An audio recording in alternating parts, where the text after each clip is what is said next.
Welcome into the Lucas podcast. Lucas Frankel alongside Mike Lucas, recording an evening podcast. Not usually something we've done, but here we are on a beautiful Wednesday evening, and the Yankees are not playing because Frank, they before were we the start, I have a question to ask you. Do you remember the infamous Jabba bug Java game rules. Yes, of course. against Cleveland? Well, those bugs are out in full force tonight.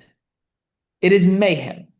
It looks like my car I drove 15 minutes back from the grocery store. It looks like my car drove through a massacre. I get out the car. They are the most obnoxious. They don't bite, they just sit. Franco, they are the most obnoxious bugs in the history of the world. And I understand that that moment in Yankee history sucks. And the Cleveland Indians at the time did not properly tell the Yankees how to avoid these bugs. They said bug spray gets them away, bug spray attracts the bugs to you. There's no way to repel them, but they are out in full force. They are disgusting. And I just wanted you to know that right now, just like Jabba had his midge game, they're called midges. This is my midge podcast. I just battled through an army, a soiree of midges to be here to talk to you tonight. Is that so? I've never dealt with them. I don't think it happened last year in the playoffs. But I guess thank God there's no ALCS game tonight in Cleveland because that would be really, really bad. But when you walk through them, do they just stick? Do they just stick to you and you have to wipe them off, or what happens Yeah. when you okay, that's the worst. Yeah, they're just attracted to any their light movement, and they live for 3 days. By the way, they come in 3 day stretches. So the only time they're born is when it's the right atmosphere temperature over. They get born in the lake, so Lake Erie, and they get blown in, and they only come when it's the right combination. I don't know the exact scientific, but it's the temperature, the water temperature, and the wind. When all those are combined, they blow in, and for 3 days, or really 5 days, because it's like two different batches, but it's a week basically. It's unbearable to be outside.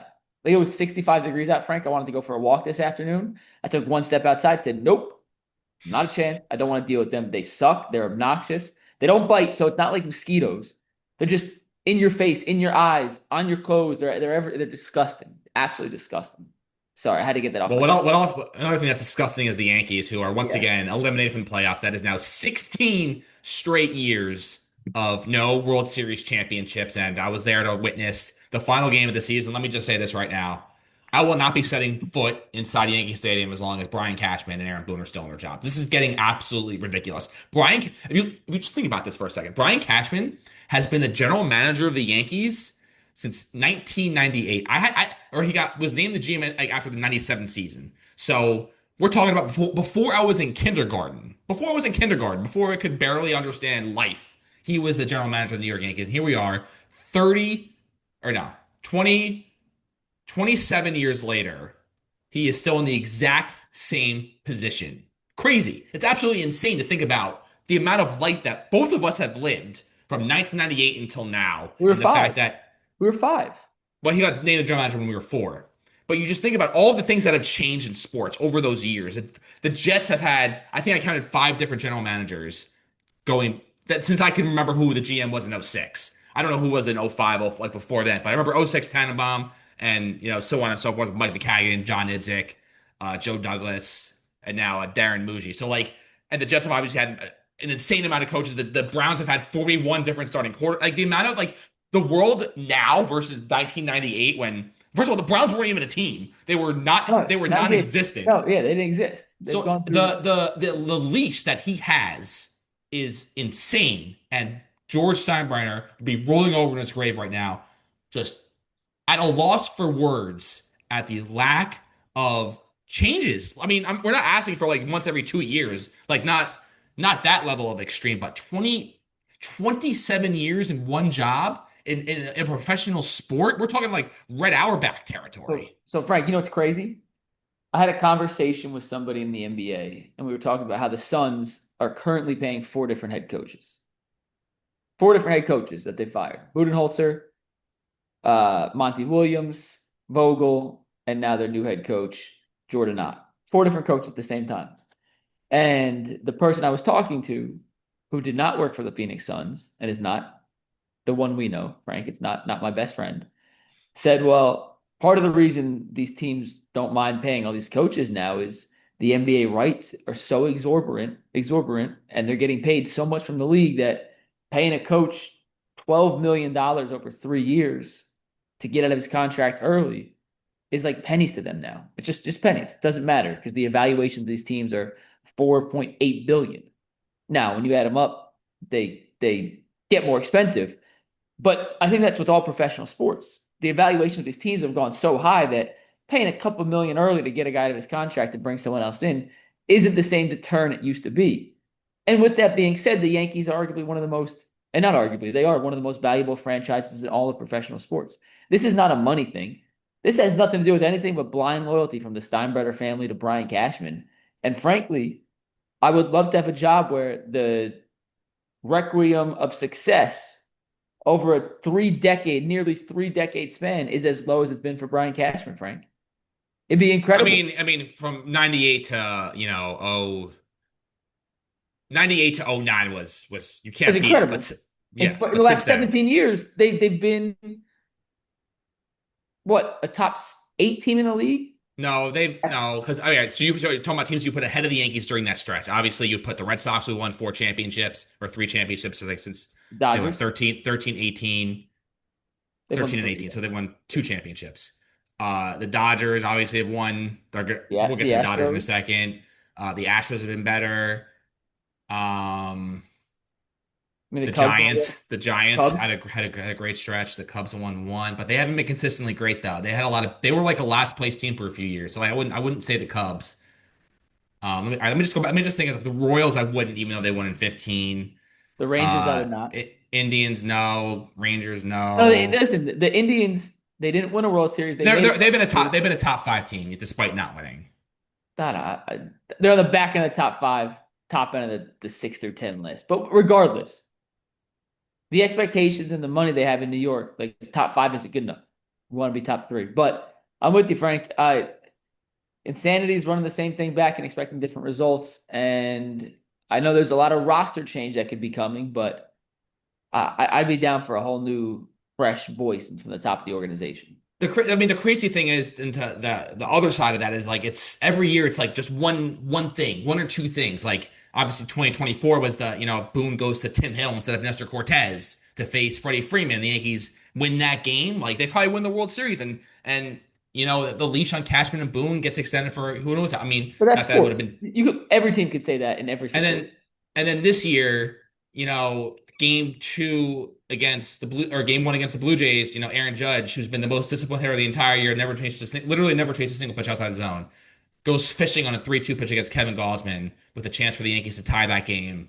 And that series was, I mean, they never were able to bounce back. Us the game on Wednesday, uh, Jazz Chisholm, the most routine double play ball that you could ever possibly imagine. He boots it, score goes from 2-1 to 4-1 and just became too much to overcome. And this whole like recent run, especially ever since like Boone's been the manager, whenever something great happens that you're like, wow, that's got to be a moment that it's got to lead to like great things happening. It never does. They never build off it. You're right. The Aaron Judge home run in Game 3 to tie the game at 6 should have sparked a World Series run.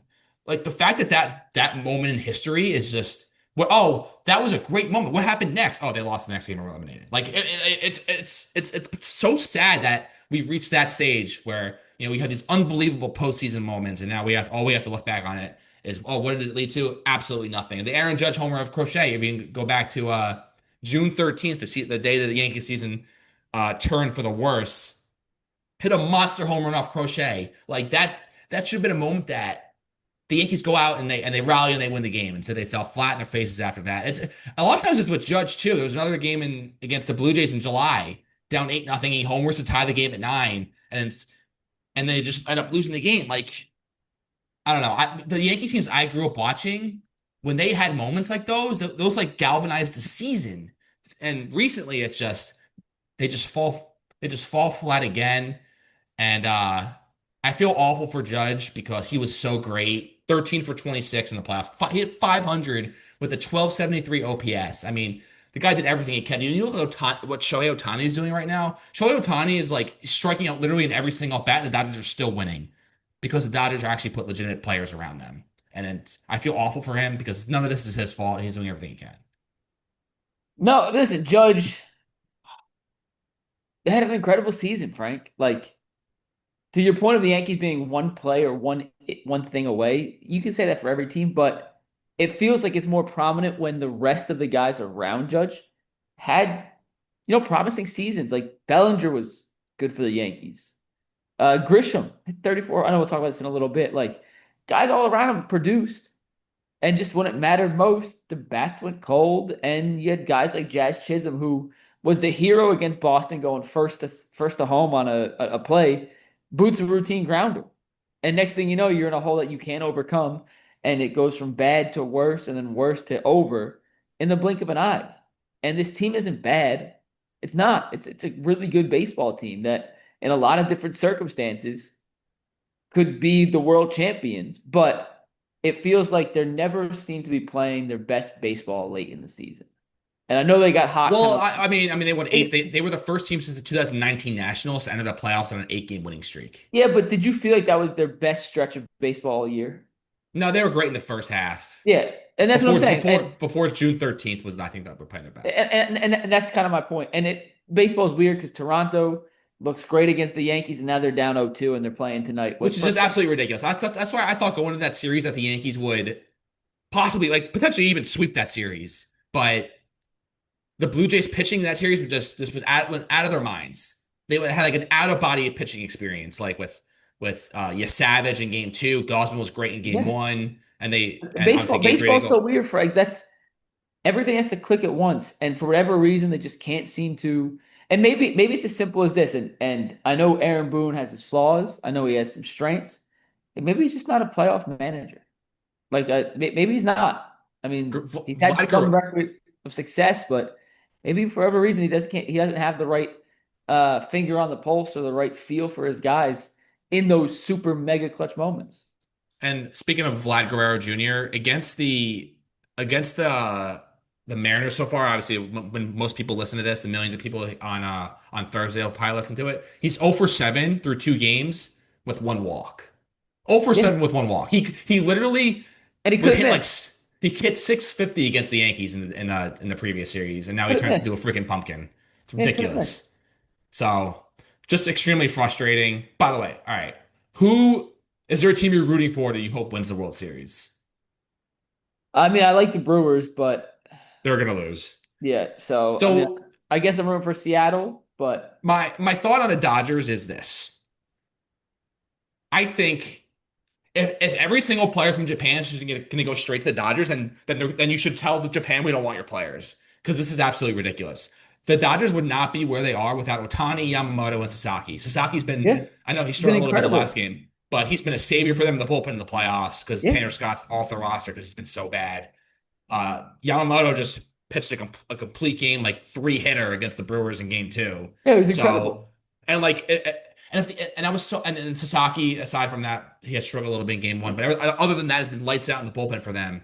And, if you would have put Yamamoto on the Yankees, like even like last year and this year, like if you imagine Yamamoto started game one against the Blue Jays is not Luis Heel. Like he might pitch, 8 scoreless innings, and all of a sudden it's a whole different season. I Yeah, just think, I just think it's ridiculous. The whole like spend whatever you want. It's a fair system in that regard. But what's not fair is the fact that these Japanese players basically are considering no other teams but the Dodgers. That to me is not fair. And that's where I think baseball needs to step in and be like, we need to do something about this. The whole salary cap thing, the whole spending money thing, like that's so every team.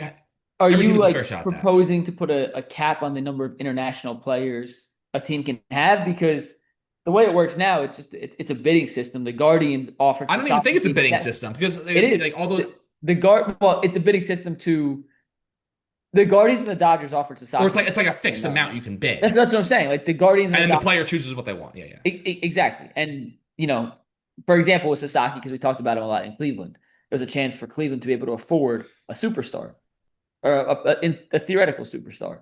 And 4 million was the most they could offer. They had as much money as any team in the international pool, and he chose to go for the same amount of money to LA. So the only way to stop that from happening, Frank, is you have to put a cap on the number of international players that one team can have. So, and maybe it's Asian countries, like you can only have two like, but then that seems.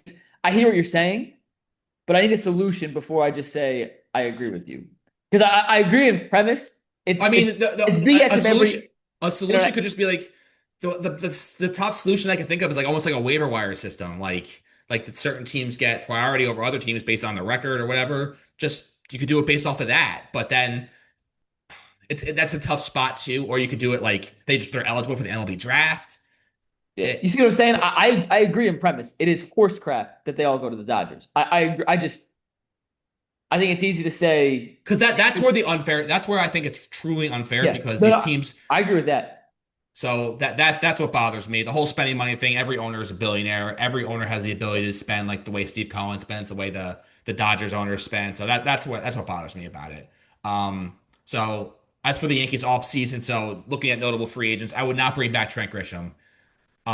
He went 4 for 29 in the playoffs, and that's all I needed to know. If he would have had a great playoffs, and really, he was listen 30. If you would have told me Trent Grisham would have hit 34 homers before the season, I would have laughed in your face. Laughed in your face. He was unbelievable, but in the playoffs, just shrunk hard. And I just I think that you have to plan on playing Jason Dominguez more and not go with Trent Grisham.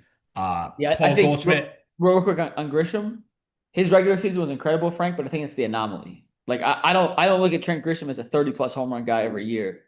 And I think you could just get better value elsewhere. So I'm with you. I'd move on from him. It's kind of like Goldschmidt, Jacoby the 1 year like Jacoby Ellsbury hit 40 homers and the Yankees were dumb enough to give him a contract. One of the yeah, worst in team history. yeah. And then Goldschmidt, you can't bring back. He Yeah, was Goldschmidt's going to retire, but that leaves the question of first base because you can either commit to Ben Rice playing there every day, or you can try to sign a Pete Alonso, which I personally would not do. Or another option is who I'm very intrigued by, and you obviously would have experience with this person is Josh Naylor, who right now is 2 wins away from the World Series with the Mariners. I just think the guy's another thing that I would never believe was Josh Naylor stealing over 30 bases. I, He is it's this. incredible. He is this. They said this on one of the broadcasts. He is by like foot speed the second slowest player in Yeah, baseball this year, behind Alejandro Kirk, who is like a I penguin mean, running the bases. he's the And best. uh, it's hard to believe like that Josh Naylor could steal 30 bases and Juan Soto could steal nearly 40. What's happening in a stolen base in baseball is crazy. Like these guys who 2 or 3 years ago would have lucky to steal 5 stolen bases, and now we're getting in upwards of 30. I know they made the bases bigger and whatnot, but I just think Josh Naylor is a winning player. He's got so much passion. He cares a lot, despite what happened in Cleveland. And I know they weren't thrilled with his work ethic there, but watching him on the Mariners, like he comes up with big. He's always been a great hitter, and He's a I terrible just fielder. Like he's a terrible first baseman. But he can't be worse than Pete Alonso. they're in the same ballpark. He's a bad first baseman. But Duke can hit, man. And he used to not be able to. When he was in Cleveland, one of the big knocks on him early was couldn't hit lefties. And in the last 3 years, 2.5 years really, he has completely flipped that script on its head. He's been good against lefties. He's been great against righties. He's not a huge power guy, Frank, but I know home runs win. I'm so sick of the Yankees lineup being home run or bust. Outside I of always, Aaron Judge, I honestly think they've gotten away from that.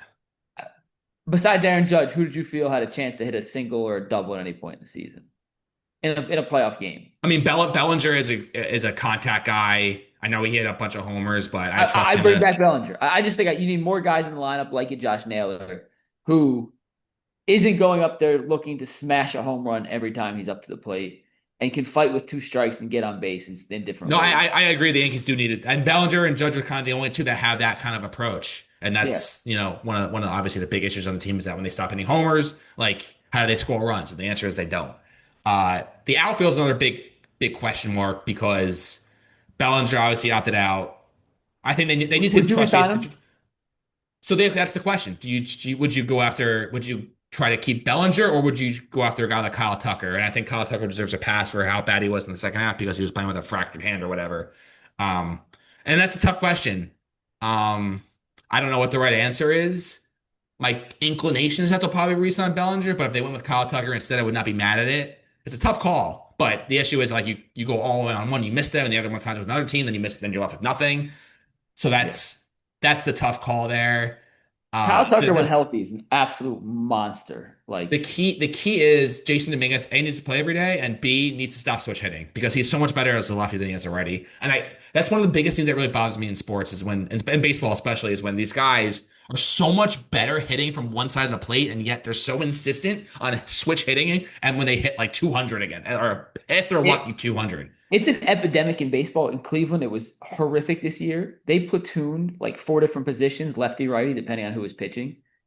They're just guys that are better than other guys. Like Kyle Manzardo is so much better, so much better than Carlos Santana was. But for the first half of the season against lefties, they wouldn't play Kyle Manzardo. And it's become an epidemic in baseball, Frank, that they're so gung ho on opposite bat versus opposite arm, lefty bat versus righty bat versus lefty arm, that they're formatting. It drives me nuts because if you're better at one side, just play to your strength. Like you're not helping anyone as a 200 hitter. Like guys like Jose Ramirez, he's better lefty than he is righty, but he's a good hitter righty. Fine, switch hit. But for a guy like Dominguez, until you're established, man, pick one and make it work. And Yeah, I mean, The Yankees need it. there's also the counter right where he's really young, can still get better. But from what we've seen, I mean, he's basically unplayable hitting righty, so that's where I stand on the matter. I would bring back Devin Williams despite his 4.79 ERA. I just would never put him in a closer situation ever. Or, but in his last 13 appearances of the season, didn't give up a run. And I think the Yankees found their niche with Devin Williams that he can be a guy in the seventh or eighth inning who'll give you a shutdown inning, and there's no that pressure that hovers over him in the ninth inning. That to me, that's an easy call. Luke Weaver. Apparently, he wants to become a starter. He was extremely ineffective at the end of the year. He can get the hell out of my life. I never want to see him pitch for the Yankees ever again. And the last big conundrum is shortstop. Anthony Volpe underwent surgery for partially torn labrum, and he was horrendous against the Blue Jays. 1 for 15 with 11 strikeouts. One Yeah. for 15 with 11 strikeouts. So now the Yankees are probably going to defend. Oh, he was playing with a torn labrum. That's why he was bad. And they're going to run back Anthony Volpe and give him a huge patience with him. And that's going to be a huge. That would be a massive mistake. Would you call it the But young kid Lombard? apparently he's not ready, at least for the beginning of the season. They could also try to sign Bo Bichette, Trevor Story. My gut, based on knowing how the Yankees operate, they're going to roll back Anthony Volpe out there, and he'll probably be terrible again. Did he play Barely hits, second?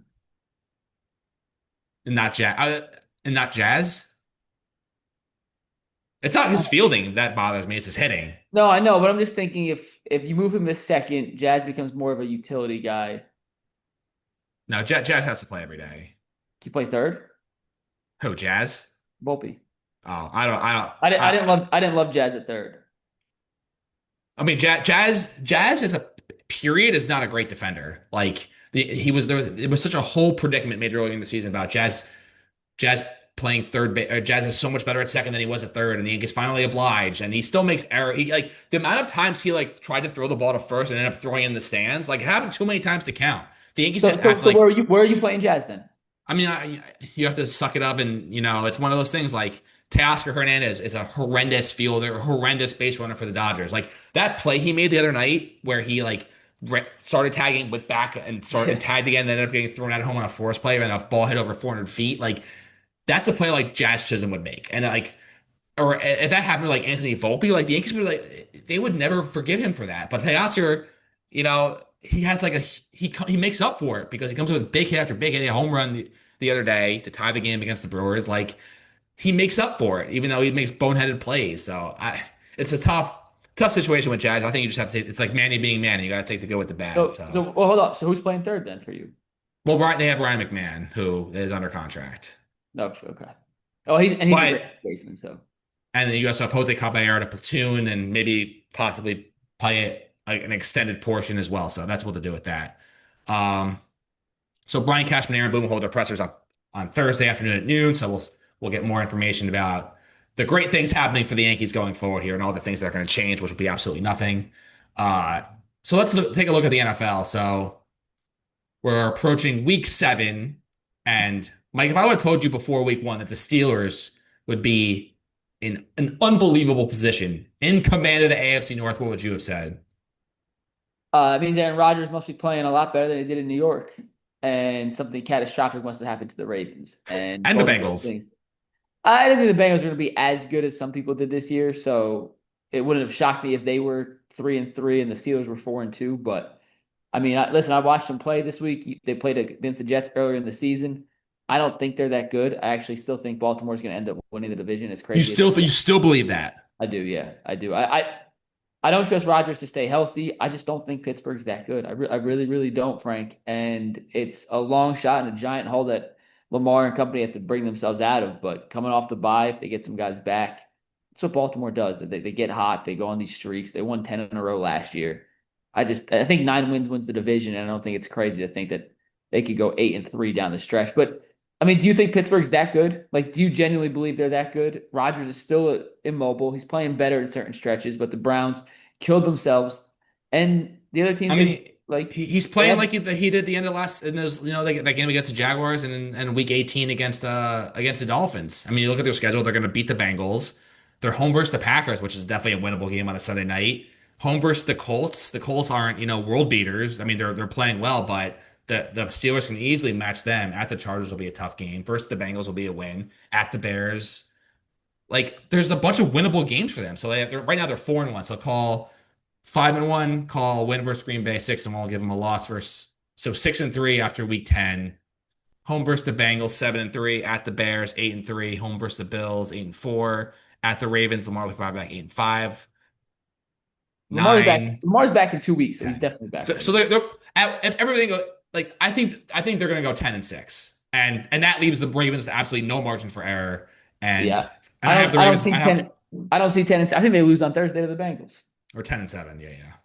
I think they lose Thursday to the No, Bengals. that's ridiculous. Joe Flacco's not beating anybody. It's a home game in Cincinnati on a Thursday night, man. Those weird things happen. There's no way the Giants are going to beat the Eagles after they lost to the Broncos, but Yeah, but the Eagles, there's something weird's going on with the Eagles right now. I don't know if it's a midseason funk, whatever it is, but uh, it is. You would think that the Eagles are going to get back on track here. I mean, what's concerning about them can't throw is, the ball. and Saquon Barkley is averaging 3.4 yards per carry. He has yet to eclipse 100 rushing yards in a game. His season high was 88 against the Chiefs in week 2.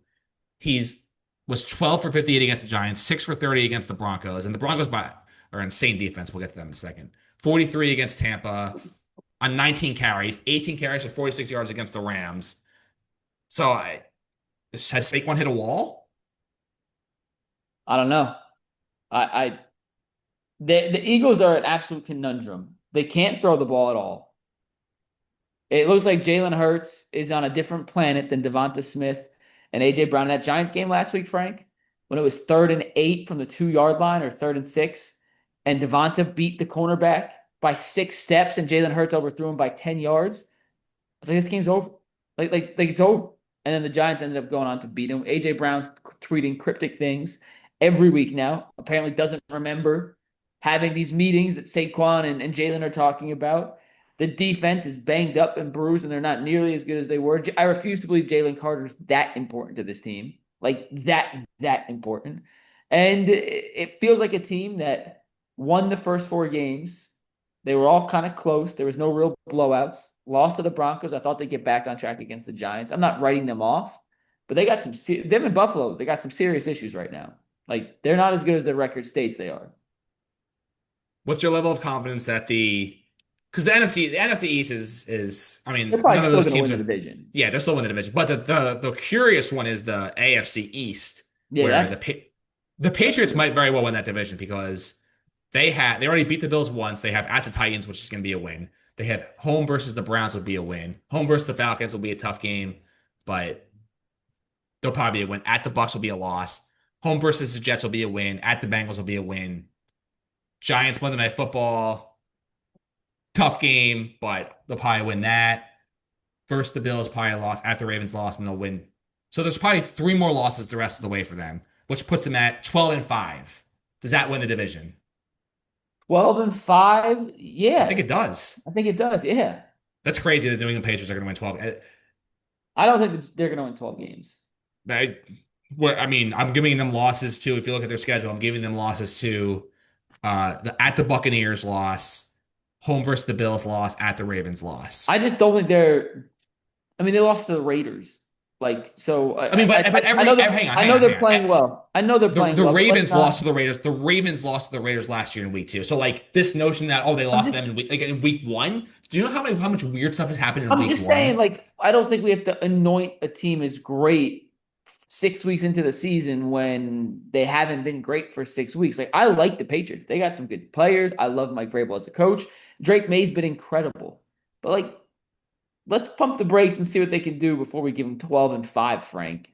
Which means they'd have to go what 9-3 the rest of the way. Like I mean, I told you their schedule. Like, I who are know you it's afraid of on that easy, but schedule? it's the NFL. Any given week, man. Any given week. Unless the Titans pull magic out of a hat and That's not happening this week. win their first game. But all right, last thing before we go, the Jets are 0-6. The last game against the Broncos was comical. They finished with -10 passing yards as a Disgusting. team, which is hard to believe. The play calling was horrendous at the end of the first half. Uh, deciding to go for it on 4th and 8 when you clearly couldn't do anything, and as opposed to at least trying a 65-yard field goal. Like if the chances of the Jets hitting that field goal were a lot higher than Justin Fields, who was doing absolutely nothing the Isn't that entire game. sad? Isn't that sad? Because I agree with you 100%. No, it was an easy decision. I was like, once they went for it on 4th and 8, I was like, all right, they have no chance. And Fields just like when that play happened, that last play of the game, 4th and 8, he took the snap and immediately he's just like so worried about the people around him. That's all was his focus was. It's not like they had like if worst comes to worst, just run backwards and just chuck it up and pray for something. It was He just has no all right. awareness at all. None. I've And never seen like a quarterback, Frank, I've never seen a quarterback look more confused at what his receivers are doing than Justin Fields. The man takes longer to process than Windows 6. It's like he's running a 1998 Dell laptop while we're working on 2024 Macs. Like it's just the mental side of things for Justin Fields just simply is not there. And the worst part about it for the Jets is that like there's no clear cut. Oh, no, that they at least if they get the first pick, they have this guy to choose from because none of the guys in the NFL draft are like, oh, you have to get that guy. Right now, the favorite to go number 1 is Fernando Mendoza, and before the season, I don't even know what his odds were, but I can tell you they weren't very good to go first overall. So like, No. it's so open. From people I talk to, they say Ruben Bain from Miami is the best player in the draft. But like the Jets have been taking D linemen in the first round since before I was born, and nothing's changed. Frank, we're So having the exact same conversations in Cleveland right now. The exact same conversations. And tomorrow on UCSS, we're talking about Jordan Reed's first mock draft, which had I don't know, is it the Jets taking Mendoza 1 and the Browns taking Dante Moore at number 3? So, woo! it's just I don't let the Jets emotionally affect. I was telling to someone at work the other day, like I'm not going to another Yankee game as long as Boone and Cashman are still in charge. I'm probably never going to another Jet game the rest of my life because they're never going to be good. The Brooklyn Nets are at least 5 or 6 years away from being somewhat relevant again. And then the Devils, like I never really that big of a Devils fan, so like I don't plan on showing my face in a sporting event for a long, long time. That's sad. I'll be at the I'll be at the Cavs home opener next week. And I am the longest suffering fan in the world, and everyone should feel bad for me because no one has it worse than I do. And that will do it for this edition of Lucas Podcast. We'll be back next week to preview the World Series between the Dodgers and whoever they're going to beat in 4 games. Peace.